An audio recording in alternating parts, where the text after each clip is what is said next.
নমস্কার, আপনাদের সবাইকে শুভ সন্ধ্যা জানিয়ে আমরা শুরু করছি আজকের এখনকার অনুষ্ঠান বেদজ্ঞান আয়ুর্বেদার অনুষ্ঠান। বেদজ্ঞান আয়ুর্বেদা মানেই আমাদের সুস্থতার কথা, আমাদের ভালো থাকার কথা। তো আসুন আজকেও আমরা একটি রোগ সম্পর্কে আলোচনা করব এবং আমাদেরকে যিনি জানাবেন তিনি হচ্ছেন বেদজ্ঞান আয়ুর্বেদার মূল মানুষ ডক্টর সুলতান খান। অনেক অনেক স্বাগত, শুভ সন্ধ্যা আপনাকে। নমস্কার। আর যে রোগটা নিয়ে আমরা আলোচনা করব, যেটাকে এক কথায় আমরা অনেকেই জানি, সেটা হচ্ছে প্রস্টেট, অর্থাৎ প্রস্টেটের সমস্যা। একটা নির্দিষ্ট বয়সের পর বলা হয় পুরুষদের একটা এই সমস্যাটা অধিকাংশ ক্ষেত্রে দেখা যায়, কিন্তু এই রোগটার একটা আলংকারিক নাম রয়েছে এবং যেটাকে খুব শর্ট ফর্মে বলা হয় বিপিএইচ। আসুন এই বিপিএইচ ব্যাপারটা কি, আর সেই রোগটা হলে পরে কি করে, মানে কি সমস্যা আমরা দেখি, এবং এই রোগটা যাতে না আসে তার জন্য আমাদের করণীয়টা কি, আর হলেই বা আমরা কি করতে পারি। তো আসুন আলোচনা শুরু করি বিপিএইচ।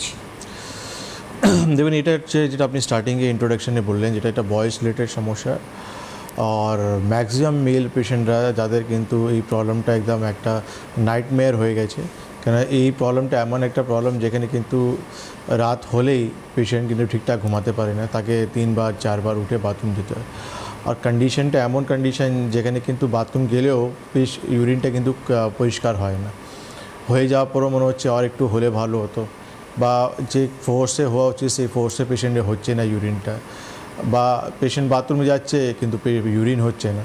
বেসিক্যালি প্রবলেমটা হয়ে যাচ্ছে যেটা হচ্ছে প্রোস্টেট যেটা রয়েছে সেটা কিন্তু বড় হয়ে যাচ্ছে। প্রোস্টেট বেসিক্যালি আমাদের 20 থেকে 25 গ্রামে ওয়েটে থাকে, ওয়েলনাট সাইজে থাকে, কিন্তু প্রোস্টেট এমন একটা গ্ল্যান্ড যেটা কিন্তু বয়সের সঙ্গে কিন্তু আমাদের বাড়তে থাকে।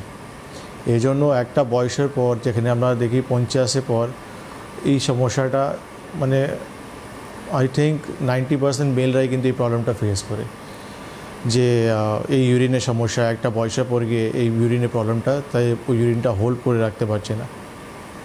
আচ্ছা, তো এইটার মানে সিমটমস কি, মানে এর লক্ষণগুলো কি কি? শুধু কি ইউরিন বারবার যাওয়া এবং পরিষ্কার না হওয়া? এটা একটা যে লক্ষণ বেসিক্যালি এটাই রয়েছে, যে রাত্রেবেলা বারবার ইউরিনে বেগ পাওয়া, ইউরিন ক্লিয়ার না হওয়া, বা মানে খুব তাড়াতাড়ি গিয়ে মানে আর্জেন্সি রয়েছে, আপনি পাচ্ছেন বা বুঝতে পারছেন যে না গেলে ইউরিন আমার হয়ে যাবে, কিন্তু যখনই আপনি বাথরুমে যাচ্ছেন কিন্তু দেখা যাচ্ছে সেরকম আপনার ইউরিন হচ্ছে না। ইউরিন হলেও কিন্তু আপনার ড্রিবলিং বা ফুটা ফুটা ফুটা ফুটা ইউরিনটা আপনার হয়ে যাচ্ছে। অনেক সময় ফোর্স কমে যাচ্ছে। আর অনেক সময় দেখা যাচ্ছে পেশেন্টের যে বাথরুম যেতে যেতে রাস্তায় তার কিন্তু ড্রপ ড্রপ ড্রপ ইউরিন হয়ে চলে যাচ্ছে। তো এই কন্ডিশন, এই সিমটমসগুলো বেসিক্যালি পেশেন্টরা দেখতে পারে, যে এই প্রবলেমটা দেখার পরেই যখন আমরা ইউএসজি রিপোর্টটা করি সেখানে আমরা কিন্তু দেখতে পারি যে পেশেন্ট প্রোস্টোমেগালি বলে একটা সমস্যা থেকে আক্রান্ত থাকে। তার সঙ্গে একটা জিনিস দেখা যায় রেসিডাল ইউরিন, মানে দেখা যাচ্ছে যে পুরো ইউরিন যেটা ক্লিয়ার হয়ে যাওয়া উচিত সেটা কিন্তু হয়ে যাচ্ছে না, মানে ব্লাডার যেটা ব্লাডারে রয়ে যাচ্ছে, তো ব্লাডারে কিছু ইউরিনটা রয়ে যাচ্ছে, যেটা কিন্তু ভালো নয়। আচ্ছা, তার মানে ধরুন এই রোগটাকে যদি কেউ প্রপারলি ট্রিটমেন্ট না করেন, পরবর্তীতে তার কিডনির প্রবলেমও হতে পারে, কারণ ব্লাডারে যদি ইউরিন থেকে যায়। নট অনলি কিডনি প্রবলেম, তার ইউটিআই ইনফেকশন হওয়ার চান্সেস থাকবে, তারপর হচ্ছে স্টোন হওয়ার চান্সেস থাকবে, তার কিডনি ড্যামেজ হওয়ার চান্সেস থাকবে তার। তো এইসব প্রবলেম কিন্তু তার হবে। অনেক সময় কিন্তু পুরোপুরি যে রাস্তাটা থাকে যেখান থেকে ইউরিন আসে সেই রাস্তাটা পুরোপুরি ব্লক হয়ে যায়, কেন প্রোস্টেটটা এটা তো বড় হয়ে যায় যে আলটিমেটলি সেই রাস্তা যেটা সরু একটা রাস্তা দিয়ে যে কোনো ইউরিনটা আসে সেখান থেকে কিন্তু সেই তার প্রেশারে কিন্তু আলটিমেটলি পুরোপুরি ব্লক হয়ে যায়। দেখো, তাহলে একটা প্রশ্ন করতে হয় যে প্রস্টেট বড় হওয়ার কারণটা কি? মানে প্রস্টেট তো একটা নির্দিষ্ট মাপেই থাকে, তাহলে সেটা বড় হয়ে যায় কেন? সবার তো আবার হয় না। না, এটা আমি যে স্টার্টিংয়ে বললাম যে প্রোস্টেটে এমন একটা গ্ল্যান্ড যে আস্তে আস্তে কিন্তু বাড়তে থাকে। আচ্ছা, তো এইটা একটা বয়সের পর দেখা যায় যে মানুষের একটা এই প্রবলেমটা একটা টেন্ডেন্সি, তার প্রবলেম হবেই, আসবেই।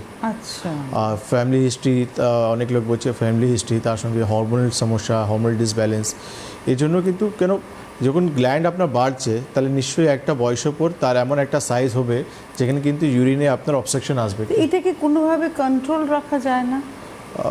দেখুন, লাইফস্টাইল তো রয়েছে অবশ্যই। আপনি যে প্রবলেমটা আপনার 50 বছরে আসা উচিত সেটা আপনার 60 বছরে আসতে পারে, 5 বছর বা 10 বছর পর আসতে পারে। তার জন্য আপনি নিশ্চয়ই আপনাকে অনেক ধরনের লাইফস্টাইল, যোগা, প্রাণায়াম, বডি ওয়েট কন্ট্রোল, ওবেসিটি পেশেন্টদের এই প্রবলেমটা বেশি হয়, যারা ডায়াবেটিক পেশেন্ট রয়েছে তাদের এই প্রবলেমটা বেশি হয়, যারা হার্টের পেশেন্ট থাকে তাদের এই প্রবলেমটা বেশি হয়, প্রোস্টেটে খুব তাড়াতাড়ি দেখা যায়।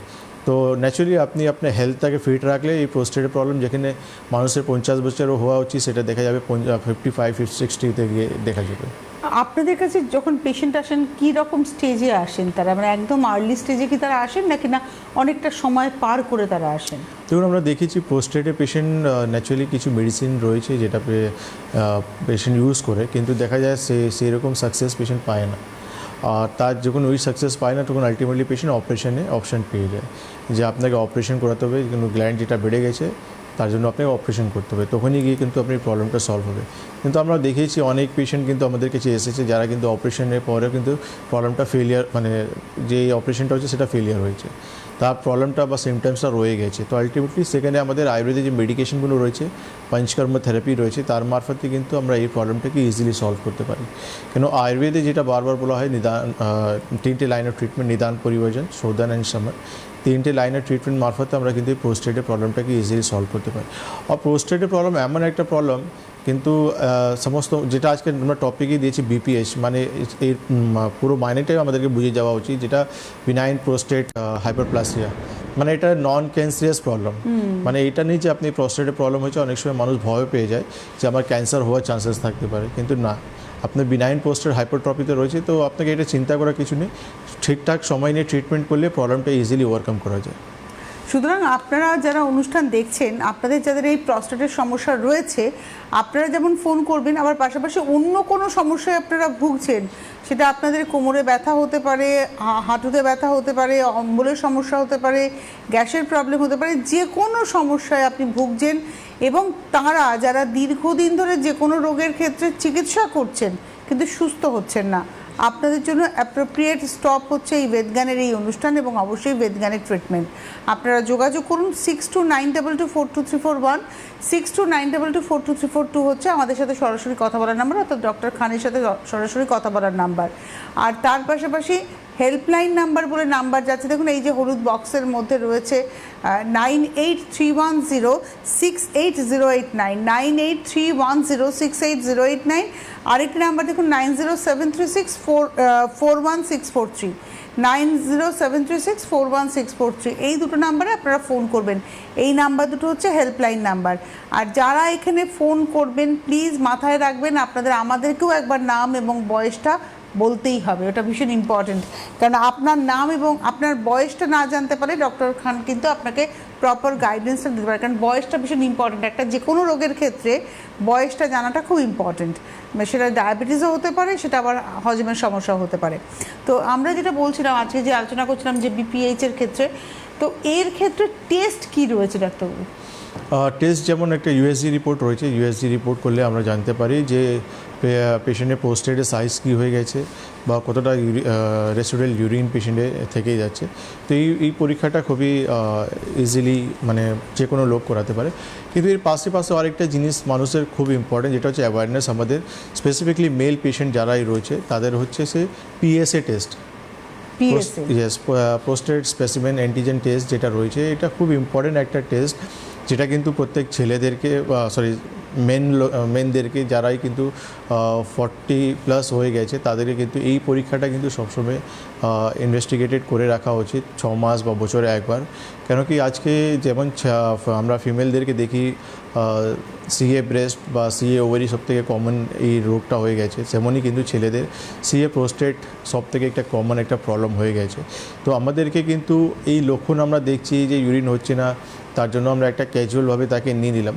ইনভেস্টিগেশনটা খুব ইম্পর্ট্যান্ট রয়েছে, ডায়াগনোসিসটা খুব ইম্পর্ট্যান্ট রয়েছে। একবার ডায়াগনোসিসটা হয়ে যাক, তারপর আপনি তাকে সেইভাবে ট্রিট করুন, সেটা আলাদা ব্যাপার, কিন্তু ইনভেস্টিগেশনটা খুব ইম্পর্ট্যান্ট অ্যান্ড ডায়াগনোসিসটা খুব ইম্পর্ট্যান্ট। ইগনোর করবেন না। লক্ষণ দেখলেন আপনি, ডক্টরবাবু তো বললেন এইরকম লক্ষণ, এটা হতে পারে, কিন্তু এখানে কিন্তু ডিফারেন্সিয়াল ডায়াগনোসিসও হতে পারে যে এর সঙ্গে কিন্তু অন্য কোনো সমস্যা আপনি দেখতে পাচ্ছেন, তাতে সেটা আপনি কিন্তু ইগনোর করে যাচ্ছেন। তো এই জন্য যারা ছেলে আমরা বেসিক্যালি রয়েছি, আমাদেরকে কিন্তু এই প্রোস্টেটের প্রবলেম বা আমাদেরকে সিএ প্রোস্টেট নিয়ে কিন্তু সবসময় অ্যাওয়ার থাকা উচিত। আচ্ছা, এবারে আসবো হচ্ছে ট্রিটমেন্টের ক্ষেত্রে, কেননা প্রস্টেটে আপনি বলেছেন এটা নন ক্যান্সারিয়াস, তো মানে ক্যান্সারের একটা আলাদা ট্রিটমেন্ট লেভেল থাকবে, বা প্রস্টেট ক্যান্সার হলে নিশ্চয়ই তার আরও অন্য কিছু হবে, কিন্তু যাদের এরকম প্রস্টেট এনলার্জ যাদের হয়েছে তাদের ক্ষেত্রে ট্রিটমেন্ট আয়ুর্বেদা কী বলছে? দেখুন, আমাদের আয়ুর্বেদে খুব ভালো ভালো মেডিসিন রয়েছে, যে মেডিসিনগুলো কিন্তু এই এনলার্জ প্রোস্টেটকে কমাতে পারে। তো এই একটা ট্রিটমেন্ট রয়েছে, একটা টাইম বাউন্ড ট্রিটমেন্ট রয়েছে, কোর্স রয়েছে। তো আচ্ছা, বেসিক্যালি একটা টেলিফোন নিয়ে নেবো। নমস্কার, কে রয়েছেন? আমি কোচবিহার থেকে বলছি। নাম কি? টগর দেবনাথ। কি নাম? টগর দেবনাথ। আর বয়স কত? বয়স ধরেন 57। আচ্ছা, বলুন বলুন। আমার না প্রায় 3 মাস হলো পায়ের গোড়ালিটা খুব ব্যথা, হাঁটতে পারছি না। যখন বসে থাকি তখন পা মানে উঠে দাঁড়িয়ে কিছু হাঁটতেই পারি না, প্রচন্ড ব্যথা হয়। সকালবেলা ঘুম থেকে উঠে পরে বিছানা থেকে উঠতে পারি না, পায়ের গোড়ালি প্রচন্ড ব্যথা। হাঁটতে হাঁটতে কিছুটা কমে আবার একটু যদি বসে থাকে তারপর আবার প্রচন্ড ব্যথা। শুধু ব্যথা আছে না ফুলে গেছে ওখানে? হ্যাঁ, জায়গাটা না একটু ফুলে গেছে। ফুলে গেছে। হাঁটুতে কোনো ব্যথা আছে? না, হাঁটুতে কোনো ব্যথা নেই। কোমরে? পায়ের গোড়ালিতে ব্যথা, গোড়ালি। কোমরে কোনো ব্যথা আছে? না, কোমরে তো ব্যথা অনুভব করি না। হঠাৎ শুধু গোড়ালিতে রয়েছে, তাই তো? হ্যাঁ হ্যাঁ হ্যাঁ হ্যাঁ হ্যাঁ। ঠিক আছে মা, আপনি টিভি স্ক্রিনে থাকুন। উনি কোচবিহার থেকে ফোন হ্যাঁ। করেছেন। দেখুন, কুচবিহার আমাদের কিছুদিন মানে 2 সপ্তাহ পরেই আই থিঙ্ক আমাদের চেম্বার রয়েছে। মাসে একবার আমরা কুচবিহার যাই। শিলিগুড়ি, কুচবিহার, মালদা, বহরমপুর আমাদের সমস্ত জায়গায় চেম্বার রয়েছে। তো আপনি নামটা এনরোল করুন। আর একটা কাজ করুন, আপাতত 2 সপ্তাহ রয়েছে, 2 সপ্তাহ আপনি একটা কাজ করুন, সেটা হচ্ছে বালি ও সেন্দেক নুন নিয়ে একটা পটলি করে নিন। ঠিক আছে? 3 ভাগ বালি থাকবে, 1 ভাগ থাকবে আপনার সন্দক নুন। এটা একটা পটলি করে নিন। আর চেটুতে গরম করে আপনি গোড়ালিতে প্রত্যেক দিন রাত্রেবেলা তাকে শেক করবেন। এটা আপাতত একটা সুয়েদান একটা জিনিস দিয়েছি যেটা আপনাকে একটু ইনফ্লামেশন বা পেইনটাকে কমাতে সাহায্য করবে। কিন্তু মেন সমস্যা যেটা আমি বুঝতে পারছি সেটা হচ্ছে আপনার হাড় বেড়ে গেছে, সেটা বলা হয় ক্যালকেনিয়াস স্পুর। তো আপনি একবার কুচবিহারে যোগাযোগ করবেন, আমি কিছু মেডিসিন দেবো, 2 থেকে 3 মাস মেডিসিনগুলো খাবেন, আপনার প্রবলেমটা পুরোপুরি চলে যাবে। কিন্তু আপাতত 2 সপ্তাহ সময় আছে হাতে, তাহলে আপনি এই যে পটলিটা আমি বললাম, এই পটলিটা বানিয়ে একটু গোড়ালিতে শেক করবেন। আচ্ছা, এবারে আমরা চলে আসবো আলোচনাতে, তবে তার আগে একজন বন্ধু আছেন। নমস্কার, কে রয়েছেন? Hello hello. হ্যালো, হ্যাঁ, কে বলছেন? কোথা থেকে বলছেন? এই তো আমি উলুবাড়িয়া থেকে বলছি। উলুবেড়িয়া থেকে। নাম কি আর বয়স কত? বয়স 55, নাম মঞ্জুরা বেগম। এবার বলুন। আমার নার্ভের সমস্যা আছে। কী নার্ভের সমস্যা? সমস্যা আছে, থাইরয়েড আছে। আমার এই শরীর না শিরশির করে। কী করে? শিরশির করে। আচ্ছা। যেন মনে হয় যেন মনে হয় যেন আপনার গায়ে পিঁপড়ে হেঁটে বেড়াচ্ছে, তাই তো? হ্যাঁ হ্যাঁ হ্যাঁ। আর কি সমস্যা? আর ওই মাথা ঘুরে, আর মাথা যেন মাথা ভারী করে ঘোরে। রাখে, একদিকের মাথা ব্যথা হয়ে থাকে। আর আমি যেন ঘুমায় যেন মনে হয় আমাকে কি সরকার মেরে ফেলে দিচ্ছে। আচ্ছা, এ কতদিনের সমস্যা আপনার? এই নার্ভটা আর এই 3 বছর হবে। কোনো পরীক্ষা নিরীক্ষা কিছু হয়েছে আপনার? হ্যাঁ, কোনো ডক্টর হ্যাঁ, দেখিয়েছে? হয়েছে। টেস্ট হয়েছে? আপনার কোনো টেস্ট করা হয়েছে রোগের? হ্যাঁ হ্যাঁ, এমআরআই হয়েছে। MRI হয়েছে। ঘাড়ের ছবি হয়েছে। ওরা বলে ঘাড়ে পন্টালাই স্পন্ডলাইটিস। এগুলো বলে। ঠিক আছে মা, ঠিক আছে, আপনি টিভি স্ক্রিনে থাকুন। আপনার কাছে তো খুব ভালো রিপোর্ট রয়েছে, এমআরআই রিপোর্ট রয়েছে। তাহলে এই এমআরআই রিপোর্টে তো আপনার সমস্ত প্রবলেমগুলো জানা যাবে যে কী ধরনের সমস্যা আপনার হয়েছে। তো আপনি উলবেড়িয়া থেকে বলছেন, আই থিঙ্ক মেচেদা বা হাওড়া ময়দান, দেখুন যেখানে আপনার সুবিধা হবে সেখানে আপনি সমস্ত রিপোর্ট নিয়ে একবার যোগাযোগ করুন। আপনি 2 থেকে 3 বছর থেকে এই সমস্যায় আপনি আক্রান্ত রয়েছেন, চিকিৎসাও করছেন, কিন্তু আপনি কোনো পুরোপুরি রেজাল্ট পাচ্ছেন না। একবার আপনি আমাদের চেম্বার ভিজিট করুন, আয়ুর্বেদ ট্রিটমেন্ট করান, 2 থেকে 3 মাস সময় দিয়ে দেখুন, আপনি রেজাল্ট পেয়ে যাবেন। এটা নিয়ে আপনাকে চিন্তা করতে হবে না। আচ্ছা, আমরা ছিলাম হচ্ছে প্রস্টেটের আলোচনাতে, যে ট্রিটমেন্টের জায়গাটা কিরম রয়েছে, এবং সেক্ষেত্রে দাঁড়িয়ে আমার যেটা আপনাদের কাছে মূল প্রশ্ন থাকে যে পঞ্চকর্মার এইখানেও কি ভূমিকা রয়েছে? দেখুন, পঞ্চকর্মা সমস্ত রোগে বা একটা মানুষকে করে নেওয়া হচ্ছে। ডিটক্সিফিকেশন খুব ইম্পর্ট্যান্ট রয়েছে। সেকেন্ড হচ্ছে নারিশমেন্ট খুব ইম্পর্ট্যান্ট রয়েছে। আমাদের শরীরে অনেক কিছু মাসলস আমাদের রয়েছে, নার্ভ রয়েছে আমাদের, তো সেখানে নারিশমেন্টটাও আমাদেরকে খুব বেশি দরকার রয়েছে। আমরা ভাবি যে আমরা যে খানপান করছি তাতে আমরা কিন্তু নিউট্রিশন পেয়ে যাচ্ছি, কিন্তু অনেক মানুষের অনেক ধরনের অভাব কিন্তু পাওয়া যায়। যখনই আমরা ব্লাড পরীক্ষা করি, B12 কমে যাচ্ছে, ভিটামিন ডি নেই, ক্যালসিয়াম নেই পেশেন্টের শরীরে। তো ন্যাচারালি এটা পঞ্চকর্মা থেরাপি দুটোই কাজ করে ডিটক্সিফিকেশন, সেকেন্ড হচ্ছে নারিশমেন্ট, আমাদের বডি মাসলস টেন্ডেন বলুন, নার্ভ বলুন, জয়েন্টস বলুন, সমস্তকে নারিশমেন্ট দেয়। অ্যান্ড থার্ড জিনিস হচ্ছে এর স্পেসিফিক যে ট্রিটমেন্টটা রয়েছে উত্তর বস্তি, যেটা পেশেন্টদেরকে আমরা দিই। সেখানে দেখা যায় যে প্রোস্টেট রিলেটেড যে কোনো সমস্যা পেশেন্টের খুব তাড়াতাড়ি ইমপ্রুভমেন্টটা দেখা যায়, খুব তাড়াতাড়ি পেশেন্ট তার ইনফ্লামেশন বা তার ইউরিনের সমস্যা খুব তাড়াতাড়ি ইমপ্রুভ দেখা যায়। আর এটা কীভাবে বুঝবো? রিপোর্ট যেটা পেশেন্ট আগে আমাদেরকে ইউএসজি রিপোর্ট করে দেখাবে, ইউএসজি রুটের যে ওয়েটগুলো দেখবো আমরা বা রেসিডুয়াল ইউরিনগুলো দেখতে পারবো আমরা, সেই রিপোর্টটা আবার আফটার 3 মাস বা 6 মাস পর আমরা রিপিট করব। সেখানে কিন্তু আমরা ক্যালকুলেট করে দেখতে পারবো যে পেশেন্টের কতটা ইমপ্রুভমেন্টটা হয়ে গেছে। তার মানে আমাদের ব্লাডারের যে আয়তন এবং সেখানে দাঁড়িয়ে ইউরিনের যে ক্যাপাসিটি নির্দিষ্ট একটা মাপ রয়েছে, অবশ্যই সেই মাপের বাইরে যখন ব্লাডারের মধ্যে থাকে তখন সেটাই আর কি রোগের একটা না আমাদের ব্ল্যাডারে ইউরিন থাকেই না, থাকবেই না একদমই নেই। একটা পুরো নর্মাল এমটি হয়ে যাবে। হেলদি মানুষের ইউরিন একদমই ক্লিয়ার হয়ে যায়, ব্ল্যাডারে কিছুই থাকে না। কিন্তু যাদের ব্ল্যাডারে ইউরিন থেকেই আছে তাদের জন্য কিন্তু ডেঞ্জারাস, কেন এইখানে কিন্তু ক্যান্সার হওয়ার চান্সেস থাকে, এখানে কিন্তু ক্যান্সার হওয়ার চান্সেস থাকে। তো এই জন্য যাদেরই কিন্তু এই প্রবলেমটা রয়েছে, ইউএসজি রিপোর্ট দেখছে যে প্রোস্টোমেগালি দেখে চুপ হয়ে গেল না, তার সঙ্গে আপনাকে এটাও দেখতে হবে যে আপনার ব্ল্যাডারে ইউরিনে থেকে যাচ্ছে কিনা। কিন্তু এটাও কিন্তু একটা সিরিয়াস কনসেন্ট রয়েছে, আপনার ব্ল্যাডারে ইউরিন থেকে যাওয়া মানে ইন ফিউচার গিয়ে আপনার কিন্তু ক্যান্সার হতে পারে। সুতরাং এইখানে আমাদের অনেক বেশি সতর্ক হতে হয়, বিশেষ করে যে সমস্ত পুরুষ মানুষদের এই সমস্যা রয়েছে তাদের কিন্তু মানে চিকিৎসাটা এমন করতে হবে যে পুরোটাই যেন আপনি সেরে যান, রাইট, সুস্থ হয়ে যান। এটা কিন্তু মূলত পুরুষদের সমস্যা নিয়ে আজকে আমরা কথা বলছি, তাকে যেন পুরোপুরি সুস্থ হয়ে উঠতে হবে। একটুও যেন রোগটার কোনো মানে রেস্কিউ না থেকে যায়, তাহলে কিন্তু সেটা সমস্যা। অবশ্যই ফোন করুন। আর আমি আরেকবার আপনাদেরকে বলে দিই 9831068089, 9831068089 এবং 9073641643। আপনারা ফোন করতে থাকুন ডিটেলস জানার জন্য। হেল্পলাইন নাম্বার, এই হেল্পলাইন নাম্বারে ফোন করুন। আপনার বাড়ির কাছাকাছি কোথায় চেম্বার আপনি পাবেন সেটা যেমন জানতে পারবেন, আপনি চেম্বারে আসতে চান, আপনি নামটাকে এনরোল করতে চান, নাম লেখাতে চান, অবশ্যই এই নাম্বার আপনাকে হেল্প করবে। কলকাতার চেম্বার বলতে কালকে বৃহস্পতিবার, কালকে দমদম জংশন চেম্বার রয়েছে। প্রত্যেক বৃহস্পতিবার দমদম জংশনের চেম্বার, প্রত্যেক শুক্রবার যাদবপুর অঞ্চল যোধপুরপাড় কালীবাড়িতে চেম্বার, প্রত্যেক রবিবার দিন ফার্স্ট সেশনটা অর্থাৎ মর্নিং সেশনটা বা ফার্স্ট হাফটা হচ্ছে যাদবপুর যোধপুরপাড় কালীবাড়ি এবং সেকেন্ড হাফ অর্থাৎ ইভিনিং সেশনটা হচ্ছে দমদম জংশন। এছাড়া প্রত্যেক বুধবার হাওড়াতে চেম্বার রয়েছে, হাওড়া ময়দান। এর বাইরে পশ্চিমবঙ্গের প্রত্যেকটা জেলাতে চেম্বার রয়েছে এবং তার পাশাপাশি আপনারা কিন্তু আগরতলাতেও পাবেন, ত্রিপুরা আগরতলা, এবং অবশ্যই পাবেন আসামের গুয়াহাটিতে চেম্বার। ডিটেলসটা হেল্পলাইন নাম্বারই আপনাদের হেল্প করবে। নমস্কার, কে রয়েছেন? হ্যালো, আমি কেশপুর থেকে বলছি, অনিতা দাস। বয়স কত? আমার বয়স আপনার প্রবলেম তো অনিতা? হ্যাঁ, আমার সমস্যা। তাহলে আপনার বয়সটা একটু শুনবো আমরা। 30। শুনতে পাচ্ছি না, নেটওয়ার্ক ইস্যু। 30। আচ্ছা, বলুন বলুন।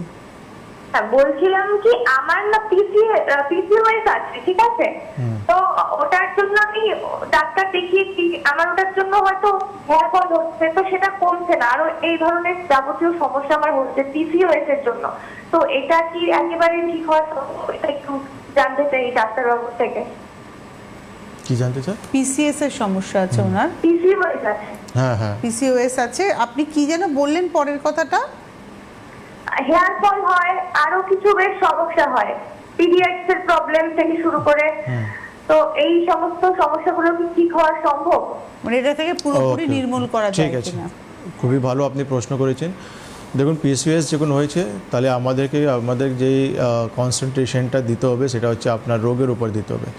এই যে হেয়ার ফল আপনি বললেন, মেনস্ট্রুয়াল সমস্যা আপনি প্রবলেম বললেন, আনওয়ান্টেড হেয়ার গ্রোথ বললেন, বা বডি ওয়েট আপনার বেড়ে যাচ্ছে বা স্কিন ড্রাই হচ্ছে আপনার, তো আলটিমেটলি এটা হচ্ছে লক্ষণ। তো এটা লক্ষণ হচ্ছে, তো আপনাকে মেইন প্রবলেমটা সলভ করতে হবে, সেটা হচ্ছে পিসিওএস।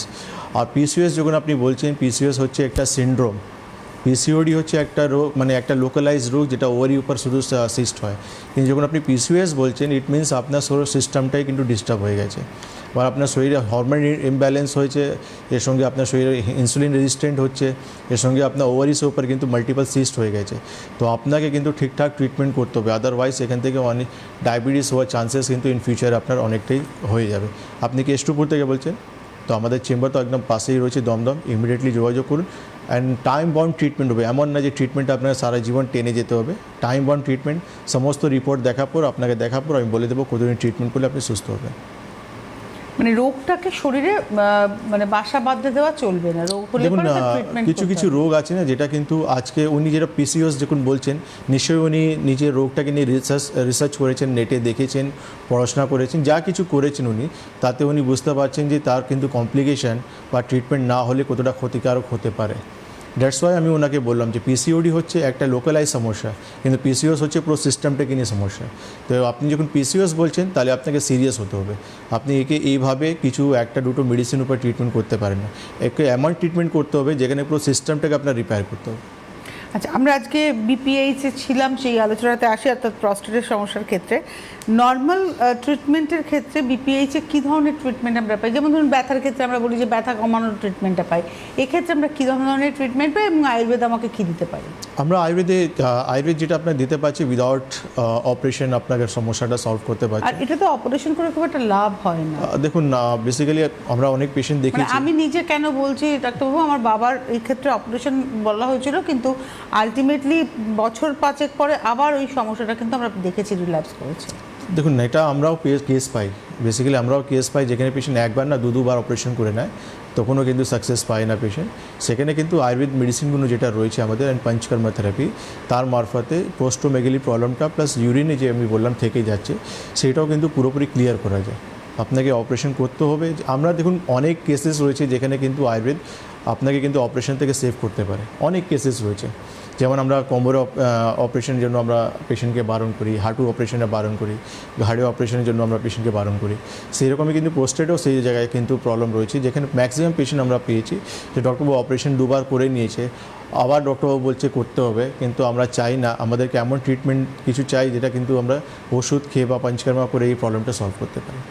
ওকে, আপনারা যারা অনুষ্ঠান দেখছেন আপনারা ফোন করুন, অবশ্যই আমরা চাইবো। আজকে যদিও আপনারা সবাই ব্যস্ত রয়েছেন ভোট নিয়ে, কিন্তু সুস্থতা সবার আগে। আপনার শরীর যদি সুস্থ না থাকে তাহলে কিন্তু জীবনের সমাজের সব কিছুই খুব ফিকে হয়ে যাবে। এই যে প্রস্টেটের প্রবলেম যাদের রয়েছে তারা কিন্তু নিজেরা ভুক্তভোগী, যে তাদের সমস্যাটা আসলে অনেক সময় হয় যে ব্যথা বেদনা মনে হয় এটাতে হয় না অ্যাজ সাচ, না, পেইন খুব লাইটলি যখন পুরোপুরি আসলবা যখন আপনার রিটেনশন হচ্ছে, ইউরিন পুরোপুরি ব্লক হয়ে যাচ্ছে, তখন আপনি পেইন পেতে পারেন, হালকা একটা তলপেটের চাপ, না আদারওয়াইজ পেইন পাওয়ার চান্স থাকে না। কিন্তু প্রবলেমটা অন্য জায়গায় একটা ইরিটেশন, আপনার বারবার ইউরিনে, রাত্রেবেলা আপনি ঠিকঠাক ঘুমাতে পারছেন না, 3-4 আপনাকে ইউরিনে যেতে পারছে হচ্ছে। তারপর হচ্ছে অনেক সময় আমরা দেখছি যে আপনার ইউরিন প্যান্টেই কিন্তু হয়ে যাচ্ছে, আপনি দেখলেন বা তাড়াতাড়ি বাথরুমে যেতে যাচ্ছি, সেখানে প্যান্টে হয়ে যাচ্ছে। তো সবসময় একটা বডি থেকে ইউরিনের স্মেল, বডি থেকে সবসময় একটা ইউরিনের স্মেল পাচ্ছে, এটাও কিন্তু আনকমফোর্টেবল সিচুয়েশন হয়ে যাচ্ছে মানুষের জন্য। তো এই জন্য প্রোস্টেটে যে প্রবলেমটা রয়েছে, এটা কিন্তু আমাদেরকে, আমি যেটা বললাম প্রোস্টেট একটা সমস্যা, ইউরিন থেকে যাচ্ছে একটা সমস্যা, অ্যান্ড থার্ড হচ্ছে আমাদের সিএ প্রোস্টেট, যেটা আমাদেরকে কিন্তু এই জিনিস পুরো টোটাল সিস্টেমটাকে নিয়ে আমাদেরকে অ্যাওয়ার থাকা উচিত। ওকে, অবশ্যই আপনারা যারা এই রোগটাতে ভুগছেন আপনারা কিন্তু ভাববেন না যে কম্প্রোমাইজ করে চলতে হবে, আপনাদের জন্য ট্রিটমেন্ট রয়েছে। কারণ আমরা দেখেছি যে কম্প্রোমাইজই মানুষ করেন এবং একটা সময় পরে রাত্রে তারা ডায়াপার পরে নেন। এইটা তো ট্রিটমেন্ট নয়, এটা কিন্তু সলিউশন নয় যে আপনি ডায়াপার পরে ফেললেন, আপনি ভাবলেন যে আমার তো তাহলে আর প্রবলেমটা থাকছে না, তা কিন্তু নয়। রোগটা আপনার শরীরে আরও বেশি বড় করে বাসা বাঁধছে। তো সেটা যাতে না হয় তার জন্য আপনাকে অ্যালার্ট হতে হবে এবং আপনাকে মানে সতর্ক হয়ে আপনাকে কিন্তু ট্রিটমেন্টটা করাতে হবে। তো ট্রিটমেন্ট প্রসিডিওরে আরেকবার একটু শুনে নেবো যে আপনাদের অপারেশনবিহীন একটা ট্রিটমেন্ট আছে, মেডিকেশন রয়েছে আমাদের, যে আমাদের আয়ুর্বেদিক কিছু মেডিসিন রয়েছে, যেটা প্রোস্টেট যেটা আপনার বাড়ছে, এনলার্জ হচ্ছে, সেটা কিন্তু মেডিসিন খেয়ে সেই এনলার্জমেন্টটা আপনার কমে যাবে। আর আপনি বললেন যে ডাইপার পরা, আপনি আলটিমেটলি একটা মানুষ ডাইপার মানে লং টাইমে পড়তে পারবে না, কেন কি আলটিমেটলি যে প্রোস্টেটটা এতটা বড় হয়ে যাবে, যেখান থেকে মাঝখান থেকে যে ইউরিনটা পাস হচ্ছে সেটা কিন্তু ব্লক হয়ে যাবে, আর ইউরিনটাই হবে। আর যখন ইউরিন হবে না তখন আপনাকে ক্যাথিটার ইউজ করতে হবে বা আপনাকে অপারেশন দিকে যেতে হবে। তো এর থেকে বেটার আছে এর আগে আপনাকে অ্যাওয়ার্ড হয়ে যেতে হবে। নমস্কার, কে রয়েছেন? আমি অমিয় কুমার সাহা বলছি। কোথা থেকে বলছেন? আমি মালদা থেকে বলছি। বয়স? বয়স 46। বলুন। বলছিলাম আমার কোমরে অ্যাকচুয়ালি পেইন করে প্রচন্ড। তো আমার এই পেইন আমি তার মানে অসহ্য যন্ত্রণা করে কোমর থেকে শুরু করে পা অবধি করে এবং ঘাড়ে ব্যথাগুলো করে, পাটা অবশ্যই যায় মাঝে মাঝে। তো এই জন্য আমি এমআরআই করেছি। তাতে বলছিল যে আমার নাকি নার্ভ একটা চেপে যাচ্ছে, এরকম এমআরআই রিপোর্টে আছে। তো কোনো অপারেশনের কথা বলছিল, তো ডাক্তার বললো না অপারেশন করতে না, ওই মেডিসিন কিছু লিখে দিয়েছিল, সেটাতে আমার যখন খাচ্ছি তখনই কমছে এবং যখন খাচ্ছি না তখন পেনটা প্রচন্ড হারে শুরু করছে, কিন্তু সবসময় যেন পেনটা করছে। ঠিক আছে, আপনি টিভি স্ক্রিনে থাকুন। তো দেখুন, আপনি ওষুধ বন্ধ করলে তো পেন হবেই আপনার, কেন আপনাকে ডক্টরবাবু ব্যথা ওষুধ দিয়ে রেখেছে আপনাকে, আর আপনি এমআরআই রিপোর্ট করেছেন, সেখানে আপনি বলছেন নার্ভ আপনার কম্প্রেস হচ্ছে। তো আপনাকে ট্রিটমেন্ট দরকার হতে হবে, মানে ঠিকঠাক ট্রিটমেন্ট করতে হবে। আপনার নার্ভ কম্প্রেশন যেটা রয়েছে, আপনি তাকে ট্রিটমেন্ট করে ঠিক না করতে পারলে সেই কম্প্রেশনটা আলটিমেটলি তো আস্তে আস্তে আপনার হাত পায়ে যে স্ট্রেংথগুলো আছে সেটা কমিয়ে দেবে। আপনার ব্যালেন্স রাখতে পারবেন না, ঠিকঠাক আপনি হাঁটতে পারবেন না, কোনো কাজ আপনি মানে কোনো ভারী জিনিস তুলতে পারবেন না। তো আপনাকে ট্রিটমেন্ট করতে হবে। আপনি ওয়েট অ্যান্ড ওয়াচ করতে পারেন না যে ঠিক আছে এখন বয়স কম আছে, 5 বছর পর আপনি অপারেশন আমি আপনার করিয়ে দেবো, 5 বছর আপনি এইভাবে কষ্টই থাকুন। আপনাকে ইমিডিয়েট ট্রিটমেন্ট দরকার। আপনি মালদা থেকে বলছেন, আপনার কাছে যে এমআরআই রিপোর্টগুলো আছে আমাদেরকে আপনি হোয়াটসঅ্যাপ করতে পারেন, নাহলে ওয়েট করুন, যখন আমাদের মালদা চেম্বার হবে সেখানে এসে যোগাযোগ করবেন। আর দুরকমভাবে ট্রিটমেন্ট করা যায়, একটা হচ্ছে আপনারা যে চেম্বারে এসে, অথবা আপনারা ওভার টেলিফোনও কিন্তু কনসালটেন্সি পেতে পারেন। ডিটেলসটা জানার জন্যই কিন্তু এই হেল্পলাইন নাম্বার, এই যে হেল্পলাইন নাম্বারটা, এটা হচ্ছে ডিটেলস জানার জন্য, মানে আপনারা বেদজ্ঞানের ট্রিটমেন্ট সম্পর্কে জানতে চান, অ্যাপয়েন্টমেন্ট করতে চান, তার জন্য এই যে নাম্বারটা রয়েছে, দুখানা নাম্বার দেখুন রয়েছে, 9073641643, আরেকটি নাম্বার হচ্ছে 9831068089। দুটো নাম্বার, এটা 24 ঘন্টার হেল্পলাইন নাম্বার। আপনারা ফোন করুন, কথা বলুন, অ্যাপয়েন্টমেন্ট করতে চাইলে অ্যাপয়েন্টমেন্ট করুন, কিন্তু ট্রিটমেন্ট করান। রোগকে ফেলে রেখে দেবেন না, রোগের সাথে কম্প্রোমাইজ করবেন না, এবং রোগটাকে উপর থেকেও চাপা দেবেন না, যেটাকে আমরা ধামা চাপা দেওয়া বলি, যে আমার ব্যথা হচ্ছে, রোগের আমার হাঁটুতে ব্যথা, আমি ব্যথারই ওষুধ খেয়ে যাচ্ছি, কিন্তু হাঁটুটার আসল জায়গাটা আমি পৌঁছাচ্ছি না, বা আমার প্রস্টেটটা এনলার্জ হয়ে গেছে, আমার ইউরিনটা ক্লিয়ার হওয়ার আমি ওষুধ খেয়ে যাচ্ছি, কিন্তু প্রস্টেটটার যে ওজনটা সেটা কমানোর চেষ্টা করছি না, বা জানছিও না। এটা কিন্তু ট্রিটমেন্ট নয়। এবং আপনি একটা কথা বললেন যে নিদান পরিবর্তন, এক্ষেত্রে ডুজ অ্যান্ড ডোন্টস নিশ্চয়ই রয়েছে। অবশ্যই রয়েছে ডু অ্যান্ড ডুজ। এটা রয়েছে যে যারাই প্রোস্টেটে পেশেন্ট তাদেরকে কিন্তু রাত্রেবেলা জল খাওয়া যাবে না, কেন কি আপনি যখন রাত্রেবেলা জল খাবেন আলটিমেটলি আপনার কিডনি বেশি ফাংশন করবেন, অ্যান্ড ফাংশন করার পর মানে রাত্রেবেলা যে ইউরিনে যে মানে বেগটা রয়েছে সেটা আর বেশি বেড়ে যাবে। তো আপনাকে এই জায়গাটা একটু সেফ রাখতে হবে যে রাত্রেবেলা জল বেশি খাওয়া যাবে না। যত তাড়াতাড়ি হবে 7টা 8টাতে পর থেকে আপনি জল খাবেন না। জল পিপাসা পেলে গলা ভিজাবেন, সেটাই একটা রাস্তা রয়েছে। অ্যান্ড সেকেন্ড, কিছু আমাদের যোগা প্রাণায়াম রয়েছে যেটা করলে আমাদের এই প্রবলেমটাকে আমরা অ্যারেস্ট করতে পারি। অনেক ধন্যবাদ জানাবো ডক্টর খান, এবং অবশ্যই ধন্যবাদ আপনাদের। নমস্কার।